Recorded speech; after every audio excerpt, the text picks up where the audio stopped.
63 years ago, in 1956, a young couple moved to Glencoe and joined North Shore Congregation Israel. They had 2 young children. She served the congregation on the then Religious Education Board, or REB. And when the building committee decided to create the new building, that is this building, the couple supported the effort. They raised their children here at NSCI. Their names, Mickey and Dave Port. Mickey's going to be mad at me right now because I'm drawing attention to her, but it's with great love. When Dave died, Mickey was here. In fact, that's when we first met, at Shiva. And 16 years ago, when I announced that, as I do every couple of years, we were starting a new adult B'nai Mitzvah class, Mickey Port and her friend Ruth Glassenberg, a few years older, signed up. During that 2-year class, Ruth and Mickey came each Monday night with utter dedication. You know, like we described the mail service, rain or shine, sleet or hail, all that. They came with such dedication and inspired their 15 classmates who covered 7 decades of age. In fact, those classmates were so concerned about Mickey and Ruth driving here every Monday night that they arranged a carpool system. Peggy Rubenstein's laughing, she was in that carpool. They wanted to make sure that Mickey and Ruth got home safe. Another member of that class, who many of you know, Mark Peters, sat next to Saul Firestone, who was the oldest member of that class and did not hear well at all. And Mark repeated everything Judy Weiss and I said, so Saul could hear it.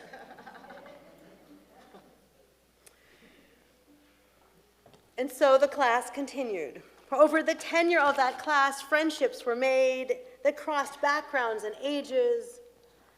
Joys and challenges of students' lives were marked together, and unexpected friendships were made.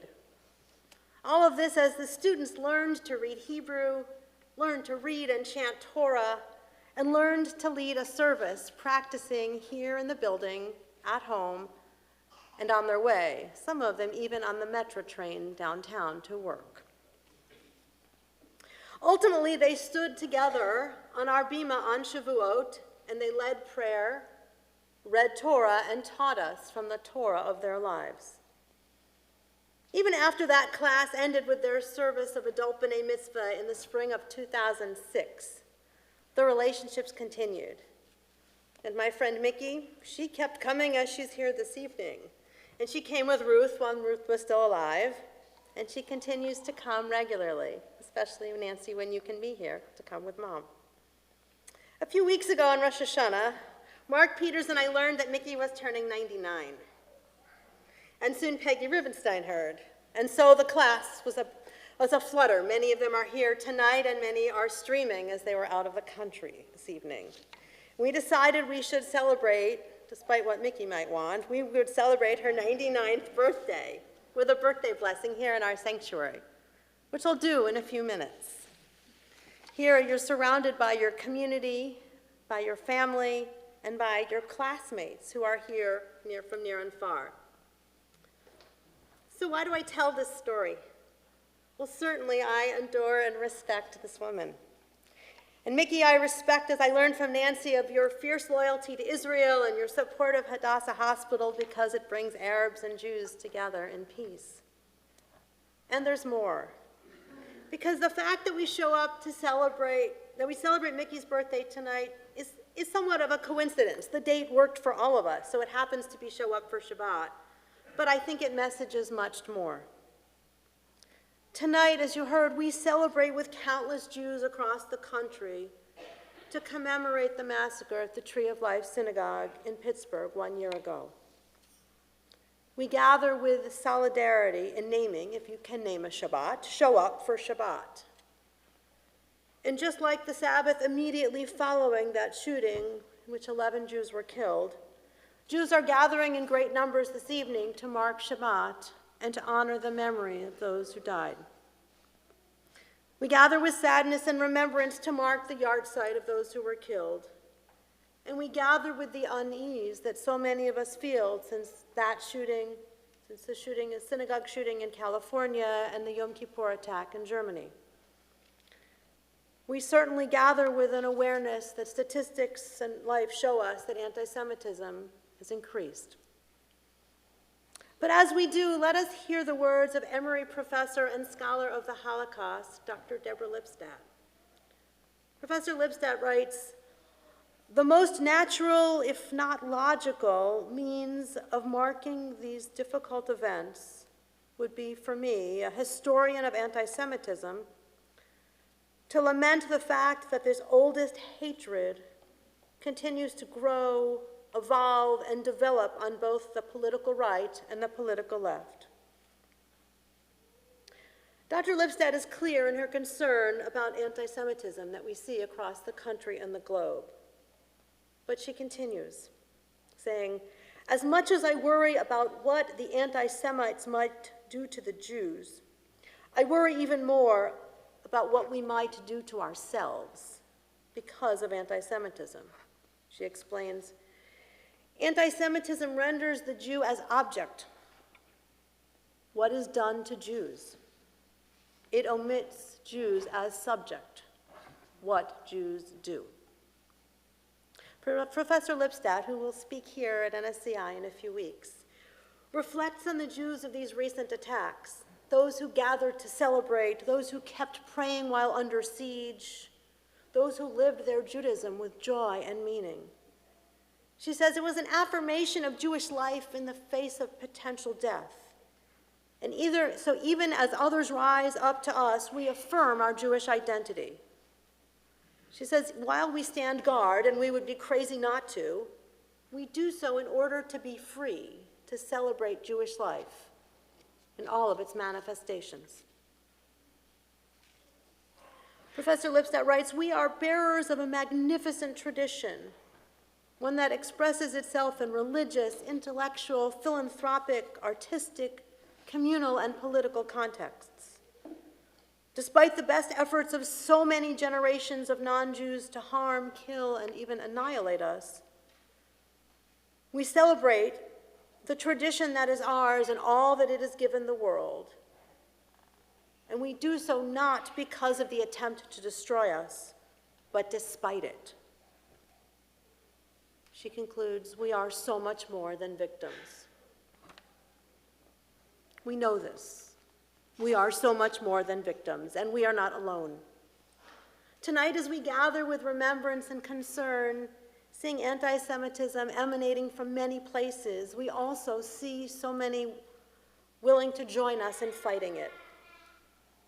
As the American Jewish Committee's CEO, David Harris, explains, many of us are already working to build coalitions and communities of conscience, to join forces with other houses of worship and clergy across all faiths. We continue to do so not only to oppose anti-Semitism and all forms of bigotry, but to affirm positively what we stand for as Americans: democracy and pluralism. We are all Americans. We want to practice mutual respect and advance mutual understanding, and we want to be supported and protected in this process.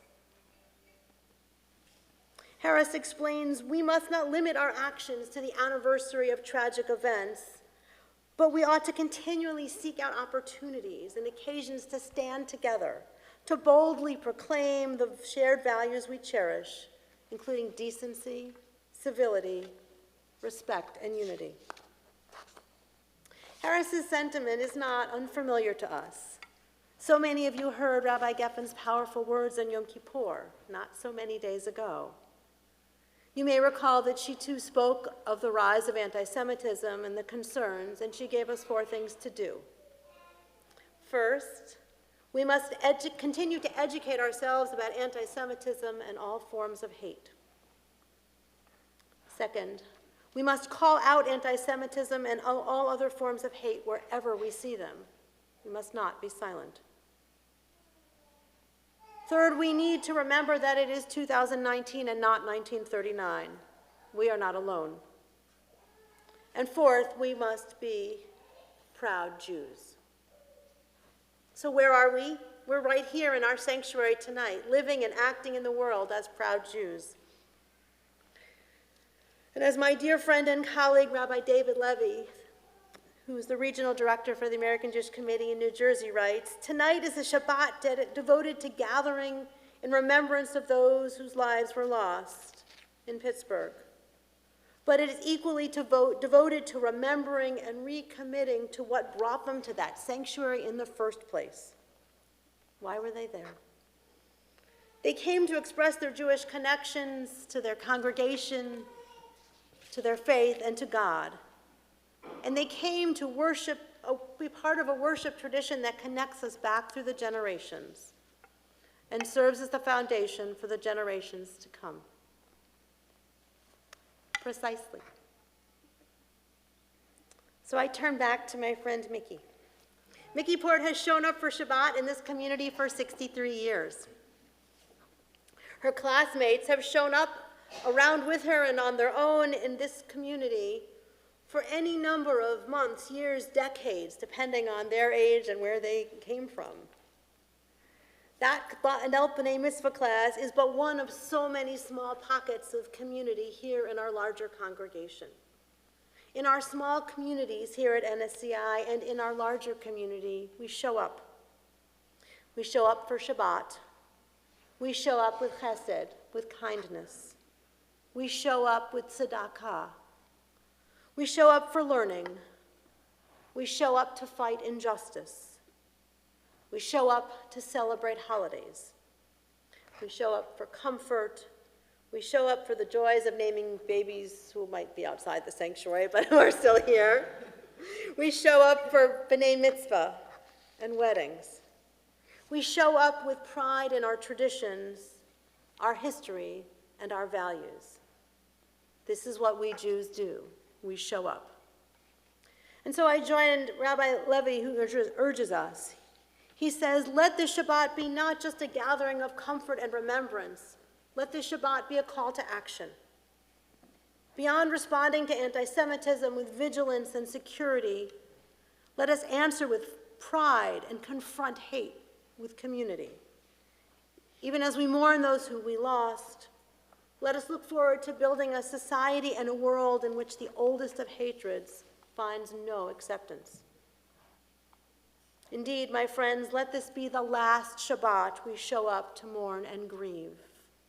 Let it be the last one we have to show up for in that way. Let us show up for Shabbat because it's Shabbat. Let us show up for Shabbat because we gather to find peace and insight and security. Because we encircle others in community. And because, God willing, we reach milestone birthdays like Mickey Port's.